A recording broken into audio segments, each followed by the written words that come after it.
it's quite disturbing.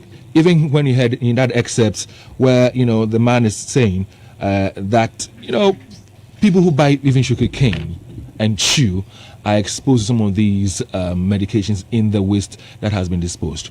Now, I have my guest with me. His name is Dr. Michael Owusu. He's a lecturer and clinical microbiologist, Department of Medical Diagnostics, KNUST. He also has an NGO, and he is the director of the Center for Health System Strengthening. Now, good morning to you, Doc. Good morning, Dave. And I trust you're well. I'm very well. Now, having heard these the excerpts from this documentary that would air on Monday, how do you feel? The feeling is bad, I call it a looming danger. Most of these is hidden from the general public, and because we all go in and come out and feel that everything is fine. But when you hear what happens behind the scene, then it's a cause for concern. And the earlier we address it, the better for all of us. Now, healthcare waste, how is it supposed to be disposed of, such that it's not being, complied with, and we have the situation that we have on hand right now? Yeah.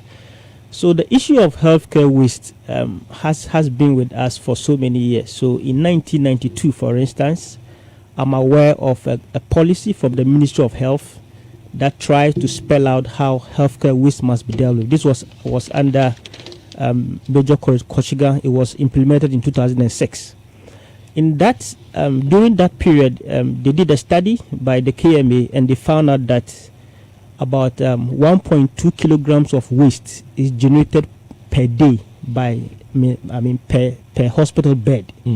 So, for instance, in Accra, they estimated that if you have 5,000 beds, then you expect about 5,000 kilograms of waste to be generated. These are about 100 cement bags. If it's a bag, it's about 50 kilograms. And this was as at 92 to 2006. And you could imagine that by this time, the number of facilities has increased to the point where dealing with the issues will now become more complicated. But let me just give you an idea about what constitutes healthcare waste. So we have the general waste, which is mainly non-infectious. These are the papers, could be some things that don't cause infections, which we call the general waste. And then we have the infectious waste, which actually these are things which come from, could be patients' urine, could be patients' blood, could be patients' body organs, could be saliva or sputum from patients. And this has been categorized. So we have the liquid parts, we have the solid parts, which are the sharps, the needles that are used. And then also we have even the pharmaceutical products, the antibiotics which get expired from the various facilities and how they're supposed to be dealt with. Not only antibiotics, but anti-cancer agents, these cytotoxic drugs, how they have to be dealt with. And we have the chemical waste also, which comes from some departments use highly toxic chemicals like xylene, like formalin, and all these which are used for embalming bodies. Then we have the radioactive waste. So the X-rays also use some chemicals to produce their films. And then we have the heavy metal. So the thermometers have mercuries in them, which are considered quite dangerous when they are disposed. So all these are quite unique materials that are generated every day from our facilities. So you were asking, how are they supposed to be managed? There is actually a guideline, and one of the first steps is segregation, which we are not very good at in this country. Segregation. So you should be able to have designated dustbins, which should have labels. For instance, if it's infectious, you should have yellow labels. If it's non-infectious, it should be like a black label. If it's radioactive, you could have a brown label. And these labels must have what we call biohazard symbols on them, so that you can't just put in anything. So once these are designated, they are supposed to be well organized into one central location point, and then these have to be taken to the next level, depending on the kind of material. So most of the time, if it is solid and it's possible, you can incinerate them. So you have an incinerator, and even if it's not every incinerator, of course, but this is an incinerator with filters. So, for instance, some chemicals cannot be incinerated. So, if you incinerate them in an open environment, you may have these dioxide gases that you talked about. And if these are inhaled, it can cause cancers. So, not all incineration that are supposed to be done, but some unique incinerators are supposed to be used. But the challenge is in the liquid waste. So, the blood that for instance, from the theaters, you can imagine, wash autopsies, bodies that are washed, this waste from the laboratories. It could come from the blood banks, for instance. If a blood test for HIV, hepatitis, how is it disposed of? If samples, and all these patients are sick. This is the point. Some are sick with resistant organisms and they end up in the facilities. So if their urines, their blood, their saliva, their sputum is taken out, they are supposed to be treated. That is what is supposed to be done to kill all these organisms before they are disposed of. So we have the treatment point that is supposed to be done. Elsewhere in developed countries, you're supposed to have separate septic tanks for infectious waste. And then when these get into the septic tanks, they are then treated to the level where they will be free of organisms, and they are tested to make sure that they don't contain this before they are discharged out. But obviously that is not what pertains in Ghana. Of course, it is from the study that was in. So what are the dangers? What are the dangers if indeed all these waste, the blood, the urine, the saliva, dead bodies that have been washed, all these things get into our environment? What are the direct and immediate dangers to me, to you, and to my dear listener? The danger is for me as a microbiologist. I am looking at the resistant strains of organisms. There are so many dangers if you want to talk about the radioactive, the chemical, the expired drugs. But then, Dave, as we speak now, we are getting to the point where antibiotics are not being produced at the rate it has to be produced as at some years back. So we have almost exhausted the options for antibiotics.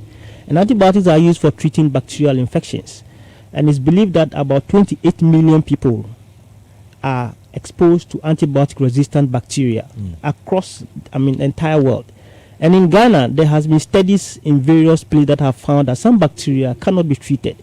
So the point is that if somebody carries a resistant organism, comes to the hospital, has a urine, the urine sample is processed and poured into the sink, it's not treated, and then this organism gets back into the environment. Now, from a microbiologist perspective, what happens is that these organisms that get mixed up with the normal, non-harmful ones, and then they transmit their genetic material to the non-harmful ones. And the non-harmful ones pick them. And the ones they pick them, whoever is exposed, you will get it. So if you eat food that have these kind of resistant strains, of course, you will consume them. And if you drink water that has this, you are going to consume them. And if you are exposed to those agents, because we have almost exhausted the options for antibiotics for them, you cannot be treated. And we live in a country where cattle drink water from all sorts. Exactly. Our sheep do same. Yes. Even some poultry, even though they are confined in a poultry farm and all that, what I serve them, they are exposed to all this. Yeah. We eat vegetables that have been watered with water from some of these sources. Yeah. So it is a big issue, and it means that all of us are at risk. All of us are at risk, Dave. So bottom line, what does that mean? So if I am sick of whatever condition and I go to a health facility and I'm giving medication, especially antibiotics, it is not going to work. Is that what it is? A certain proportion of organisms, most of the antibiotics as we speak now, they will work. But some categories, so these are what we call the superbugs. The superbugs are unique strains of organisms that are on the increase gradually. But those organisms, if you have them, it will be difficult for you to be treated. So in that circumstance, what does it mean? Am I going to die of a condition that I have, or I live with the condition forever and have some complications of health? What exactly is going to happen to the individual? If you are infected with a microorganism and you don't have an antibiotic to treat, you are going to die. It's as simple as that. But let me tell you, so in terms of if what we've done a bit of research as part of our work, led by one Professor Ellis Owusu-Dabo, is the Dean of the School of Public Health, where we found out that some adults, even children, have about 70% of what we call their E. coli being what we call extended broad spectrum beta-lactamase inhibitor E. coli. So this kind of E. coli, for instance, they cannot be treated with the normal beta-lactam antibiotics. But these people carry them as part of their guts, is normal. But then when it passes on to another part of the body, which is not supposed to be there, it's difficult to treat them. And sometimes you may have to spend huge sums of money to buy the high-level antibiotics, which are not available or patients cannot buy, especially those who are poor. If you tell somebody to buy an expensive antibiotic, which is the last line for treatment. And some of them, by the time you finish taking the full course of those, you should have spent like 6,000 cedis. Wow. So if things continue like that, it's going to get to a point where it's going to be very difficult for us to deal with. The transfer of these organisms that we're talking about, is it just from the direct source of the water intake and the foods we eat, or even human beings can transfer it to another, let's say a couple, and one has picked it and they're kissing or doing whatever, can they transfer the same organism to the other person? Well, not really through kissing, Okay. but you I'm talking- have so been generally, doing a body- campaign. body Exactly. You have been fluids. doing a campaign on waste, for instance. The last time I heard a shocking story on KNUST where you have a hostel with people discharging waste into the open. I do, I see, So yes. if somebody carries gut microbes as part of his body systems, and these gut microbes have what we call this ESBL bacteria, this discharge into the environment. So whoever comes into contact with this waste will take it. Some may take it and fall sick. Others will carry it. So it's like some are like carriers that they move with it, but others pick it up, like especially the children, neonates and newborns. They cannot withhold this kind of bacteria. So once they get it, then they have maybe urinary tract infections, or they have sepsis, or they have something. You can't deal with it, and it becomes very, very difficult. So with all these organisms out there, when, let's say, we cook to certain temperature levels, it doesn't kill these bacteria, it doesn't kill them? Cooking can destroy bacteria, but we are talking about a genetic element in these bacteria. So we all carry some level of bacteria in us. But the danger is that if you have this genetic material passed on to those that are non-harmful, they acquire it. So they will gradually be on the increase, and when they get the opportunity, they will destroy. And sometimes it's not everything you cook. You drink water, for instance. You buy take English water. fruits. You take fruits. Even you can boil your water, put it down, later go to it. But fruits, you take them fresh. Of course. So some vegetables, you take them fresh. of course. So the point is that we have to start dealing with these things now. Else, if we continue to, and microbes, as they grow, they multiply, and they are the increase, and then they are becoming more and more sophisticated. So if you hit the point where it becomes difficult to deal with them, then you can imagine you having a child, a baby, or yourself, and you are sick, and you are giving 2, 3, 4 antibiotics, It's not and working. then it's not working. And you are told that you have to import an antibiotic from outside, and you don't have money. And you can imagine the frustration. We're streaming live, and you can log on to our Facebook, and it is on LUV 99.5. Watch us live, and of course, if you have comments, you have questions, any contribution whatsoever based on what you're hearing or what you have heard, let's hear from you. How concerned are you? How worried are you? You can also send us your voice notes 0554 031192 0554 031192. I'm scared. I'm so worried. I'm so disturbed, especially when it's coming from hospital facilities. They should know better that, if you don't dispose of some of these wastes in the appropriate manner, you're creating more problems for the people that would also again end up in that same facility. Now, you and I know the kind of facilities we have in Ghana. Yeah. So shouldn't they be doing better and doing the right things? Honestly, I cannot tell exactly how the waste are treated. I spoke to a colleague who told me that some departments are able to autoclave their samples, like blood samples, before disposing them off. But of course, some other people are unable to do that. So I believe that you have done a documentary, so you know the real picture out there. And I think the excerpt I listened to is quite shocking to me. If these are just discharged into the normal sewage system, and people get exposed to it, then I think it's a cause for concern. Going forward, what do you think ought to be done? We have to be guided by policies, and these policies must come from national level. Dealing with waste is a big issue in Ghana. It's very, very big. Most of the giant waste industries deal with what we call the general waste. The general waste that people carry around is what people are specialized in. But then, since 2006, when Major Courage Koshiga implemented this policy on waste, as at now, personally, I haven't seen an updated document, and there is no conscious effort for the health system to implement and make sure they put in strategies to deal with it.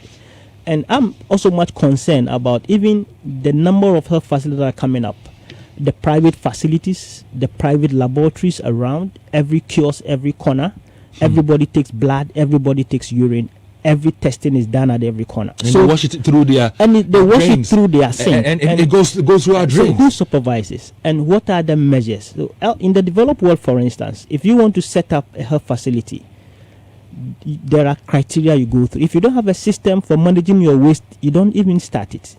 But the structures are weak, and we need somebody has to be there to make sure that so when he says somebody, has to be done. But no, when he says somebody, I agree with you. But this is a health facility we're talking about.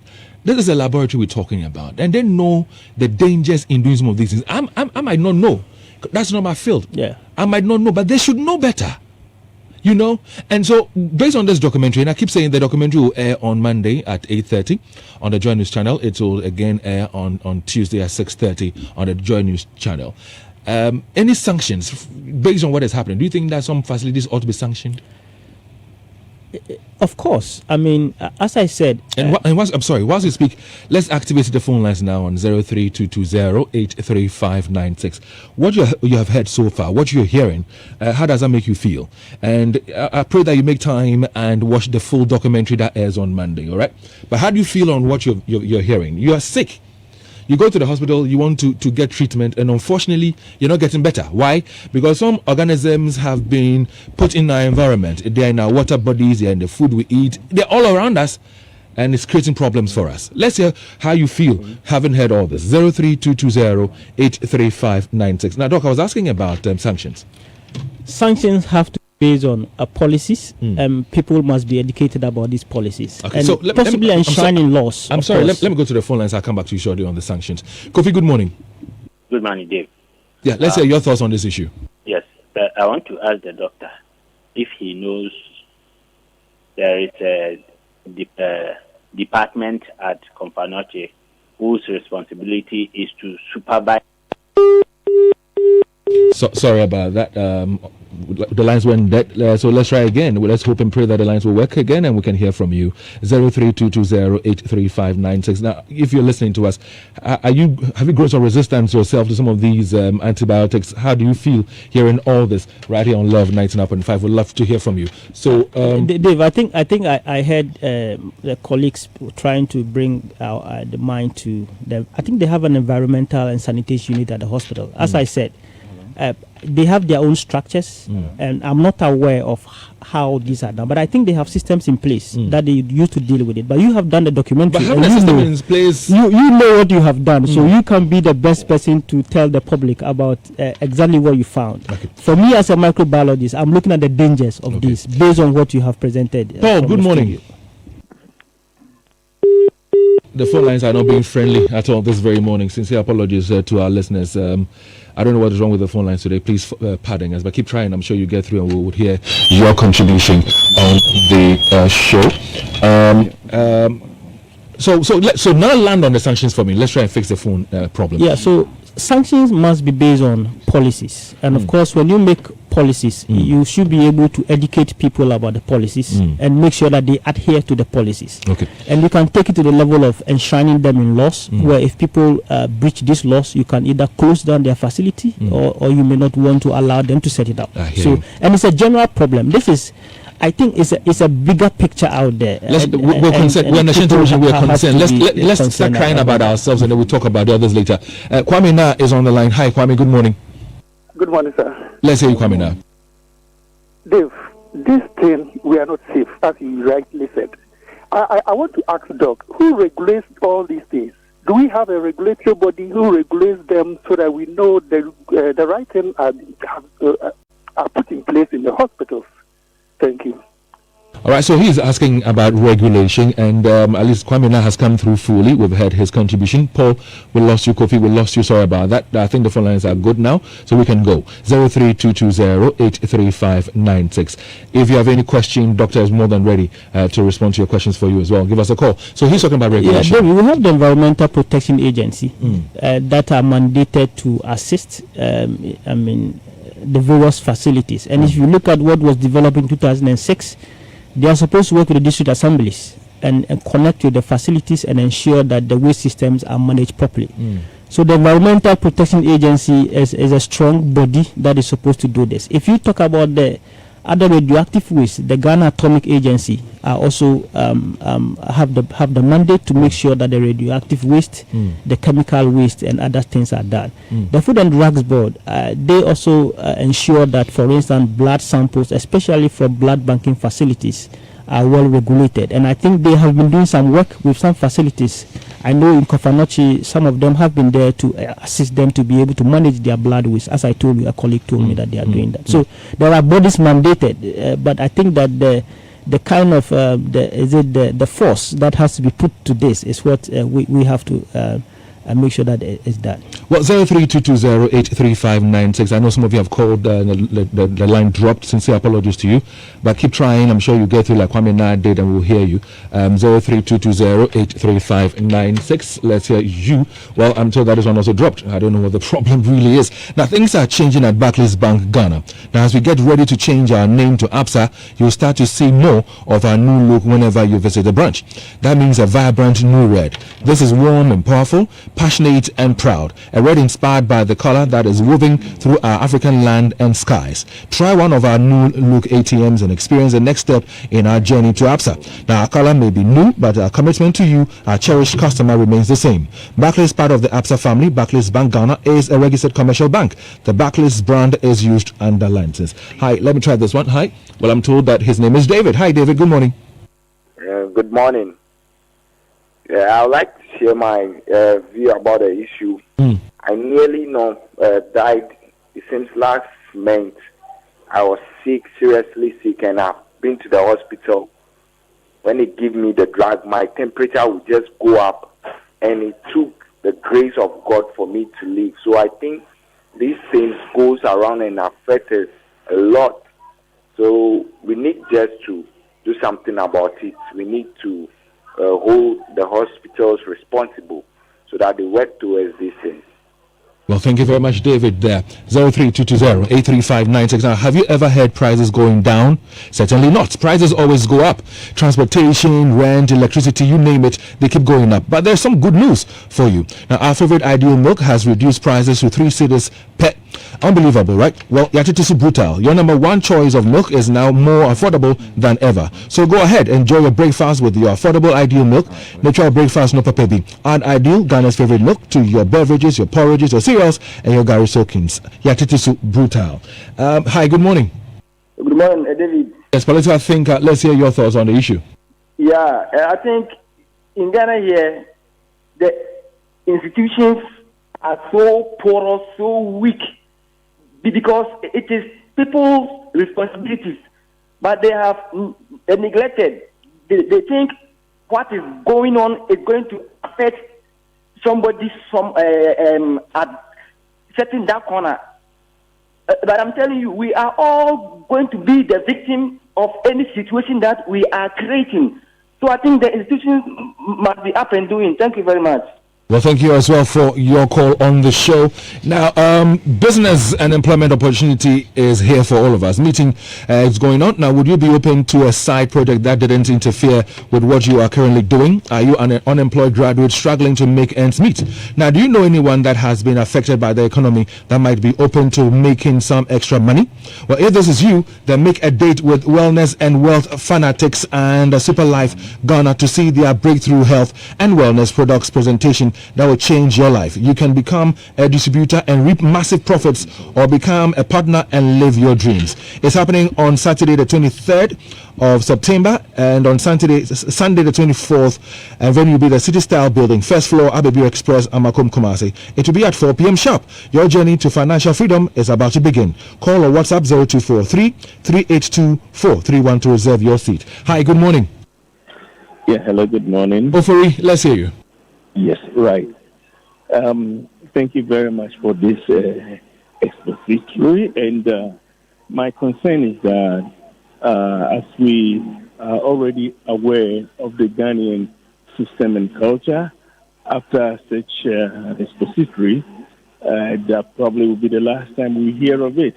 So how do we ensure that after all of these things going forward, the system will be working properly to ensure the the security of everybody?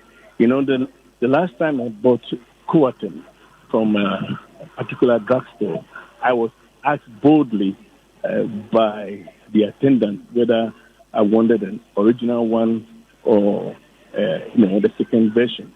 I was shocked. It looks like nobody, they weren't even perturbed. So I don't think any of these things will even kind of put any fear in anybody.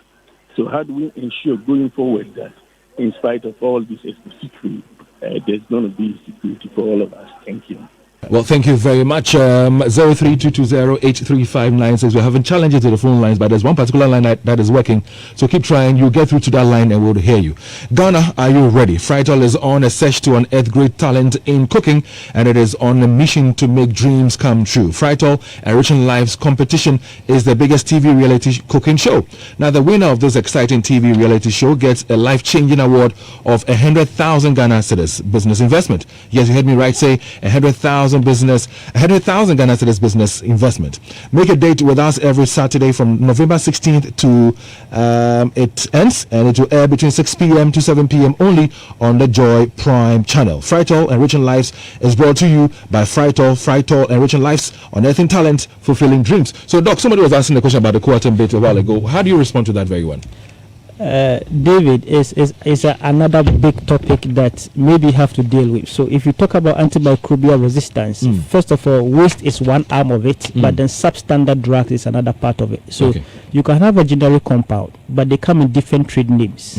And they are produced from various countries. So some can decide to put in, if it's 100% active ingredients, some will put in 20%, others will put in 10%, others will put in 80%. But you, the patient, wouldn't see it out there. You will need the help of the Food and Drugs Board Authority to be able to get this drug, test them to ensure that they are of quality. But then the regulation is also another big problem. So you can have them coming from elsewhere, and if you are not lucky for a doctor or a nurse to say that, oh, I know this pharmacy shop has this standard, then you keep on buying it. And the more you buy the substandard ones, the more likely the organisms will become more resistant to this drug. It's another topic that you will have to. So how do we stay safe in all the circumstances that we're surrounded with? The policies, the laws, and the supervisory arms of our institution must work. And this is what I said. Elsewhere, people can pop into your facility and begin to inspect how you do your things. And if you don't prove yourself, they close your facility. And there are agencies that are supposed to do this. As I said, the Environmental Protection Agency, the Ghana Atomic Agency, the various regulatory bodies of the professions, and the ministries of health have committees that always are there, and they're supposed to do this. So the enforcement is what we all need to be done. Once these are enforced, people supervise and ensure that people are put in line with it. I'm sure they comply. And if you don't comply, the bylaws, like your colleague has been doing, you could be sent to court and be tried on some of these bylaws if you are not keeping your things to standard. And then you people will begin to But any advice to us, the individuals? I mean, yes, these things are in our environment. Yes, we are all at risk. But are there things that we can do ourselves to, at least stay safer out there? So, in terms of safety, there's a lot that we have to do as individuals. First of all, watch what you buy, watch what you eat, watch where you sell. If you are at a place that is not hygienic, you are not expected to sell wholesome products at these places. And people must also get themselves screened and tested to ensure that they themselves are safe before coming and close with it. People must get themselves educated about waste. For instance, there are scavengers who, even if the facility dispose of this waste, they also go to the waste and they scramble around and they come back to the environment. So these people must be advised on what they have to do. Well, I'm told that I have Christoph on the line. He's calling us from Patase Adult Education Blockhouse. Christoph, good morning. Yeah, good morning, my brother. I hope you're fine. Yes, I'm well. Yeah, Dave, we tried several times before we were able to get through, so work on the line. We'll try and see our technical team will work on the lines. Thank you very much.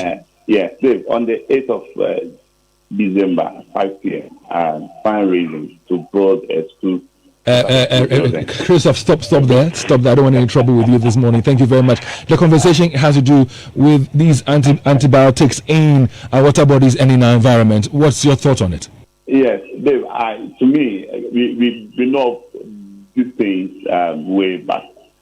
So we are helping ourselves not to be contaminated with all these things. But I want to suggest that if you look at the trend now, our herbal medicines are now doing well. And so if people can also consider shifting or drifting a bit from the orthodox medicine into our own herbal ones, they are very potent. So if there's anything that can harm you or hurt you, or probably destroy your system, these herbal medicines can also help. But in a way, we want our people to take precaution. As I said, the regulatory bodies, they are not working. They are not working, so they should work. And I believe that we can have a healthy lifestyle. Thank you, Dave. Well, thank you very much, Christoph. And those of you who tried to reach us and could not reach us, we sincerely apologize to you. I made mention of the fact that we shall be giving out some free tickets this morning on Love in the Morning. We were not able to do so, but I can assure you that on the diary this afternoon, I'll bring it to you. Okay, I'll give 3 tickets to people to be a part of Kumasi Worships that is on tomorrow at 6 p.m. Thank you very much for doing the listening, and thank you very much, Doctor. What would you say finally before you take leave of us?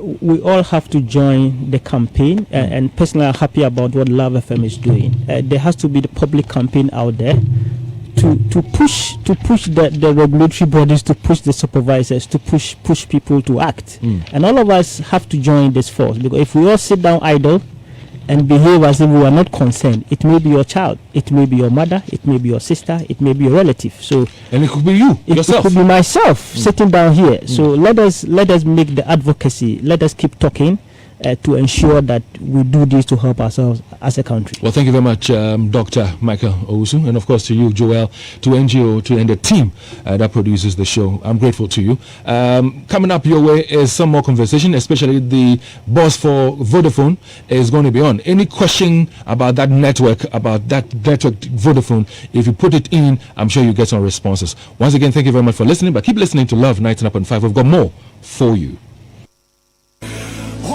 Oh my God, when I know someone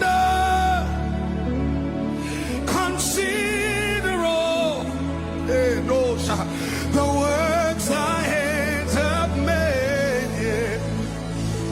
I see the sun, I hear the rolling thunder.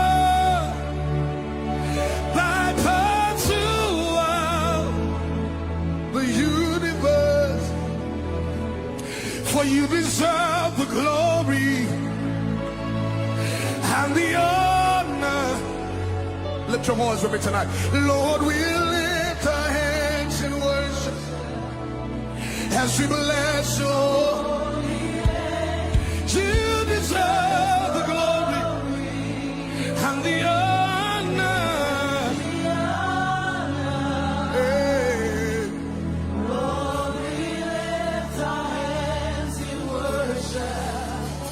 As we bless your holy name. Say, for you are great. Come on. You do miracles. Nobody else like you. Hey. Raposa. You are great, Lord. You do miracles. You do miracles so great. There is nobody.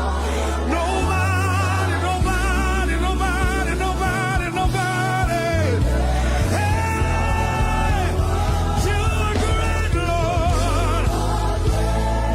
You do miracles so great. There is nobody else. Nobody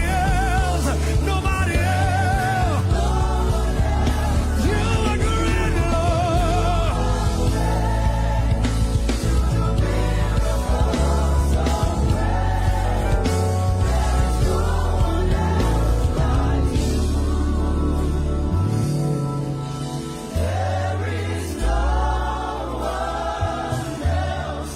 You are great. You do miracles so great. Hey. Nobody.